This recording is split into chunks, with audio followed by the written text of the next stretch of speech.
Hello everyone, here are 3 great exercises for you to do every day to improve your guitar technique. You want to implement these into your current practice routine, so only give them maybe 5 to 10 minutes per exercise every day. And so if you have those 15 to 30 minutes to spare, you're all set, and let's begin. Scale sequences is the first exercise, and the concept is very simple. When you study scales, instead of simply going up and down the fretboard with them, you create these little groups of notes, and this will improve many things. Technically, it's quite demanding depending on the scale and the sequence. The other thing it will develop is a sense of melody, because usually melodies are not scales going up and down. They're little fragments of scales, and so this will really wake up your ear to that and to picking up other people's melodies, but also making up your own. We take the C major scale to keep things simple, but feel free to do it to any scale you're studying. And let's say we have the first 7 notes, C, D, E, F, G, A, B, C. The first group of 4 will be C, D, E, F. And then we'll do another group of 4 starting from the second note, D, E, F, G. And then from the third note, E, E, F, G, A. Then from F, from G, and so the whole thing will sound like this.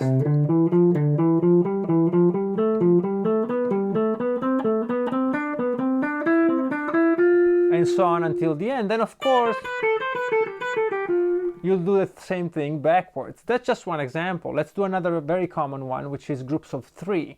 So we can play only the first 3 notes, then the second set and the third set, and so on. We play C, D, E, D, E, F, E, F, G, and so on. For example, for the pick, the difference between groups of 4 and groups of 3 is huge, right? So you have to kind of navigate all these difficulties. It will add a lot of dimension to your practice, and you're always still using the same scale position. So it's basically free practice. After working through the simpler sequences, you can then venture out and make up your own more complex ones. Let me give a little example. Let's stick to groups of 4, but instead of playing all the notes in sequence, C, D, E, F, let's skip one. Let's do C, E, F, G, and then D, F, G, A, and then E, G, A, B, and so on. It will look something like this.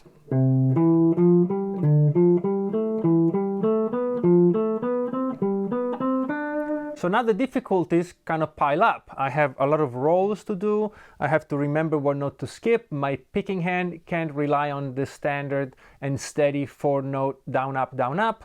So, it gets more and more complicated. You can make up your own. There's an infinite number of possibilities, so it's certainly something you should check out. Exercise number 2 still revolves around scales, but now we're going to focus on intervals. And intervals are the building blocks of music. So as a developing musician, you want to do yourself a favor and get to know them very well. That means musically, so what they sound like, but also technically, how and where to play them on the guitar.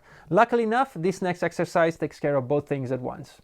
The idea again is very simple. We take the scale we're working on, in this case C major, and instead of playing it up and down, we're going to play it focusing on intervals. The first interval is the second. The second is basically the note right after your root. So if I'm in C, the second is D. Then I will play D and its second, which is E. And then I will play E and its second, which is F. And then F and its second, G, and so on. This has a strange effect of kind of making me repeat each note twice, and it sounds like this.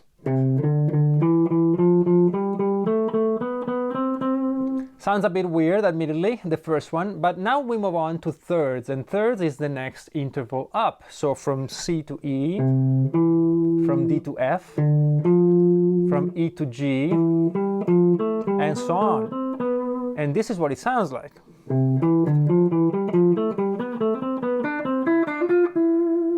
So you can hear that it's technical, but it also brings you an awareness of the different sounds you hear in everyday music and in what you might want to do when you improvise or compose. Let's move up to fourths, which is the next interval up.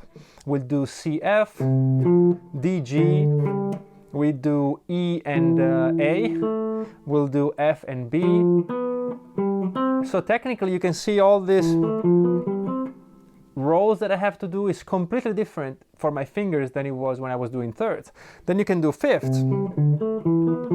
and you have these jumps. And then when you get to sevenths and octaves, you actually have string skipping, like that. So, you know, it all gets together when you go through all the intervals. Also, don't forget that major scales have certain intervals, minor scales will have others. And if you do pentatonics, it will be all weird and mixed up. So you can really work on this stuff depending on where you're at in your usual studies. That's why I'm saying always implement this within what you're working on, and it will really bring it up a notch. The third exercise is actually very relaxing, or it can be unless you go up to insane speeds, and it's a perfect excuse for you to learn more chords. I know a lot of you watching this, you spend all your time shredding up and down the fretboard and not enough time learning chords. The idea is very simple. You take any chord you're studying. In this case, I was just playing a little F major 7th. Instead of doing this, you pick it by alternating each string like this.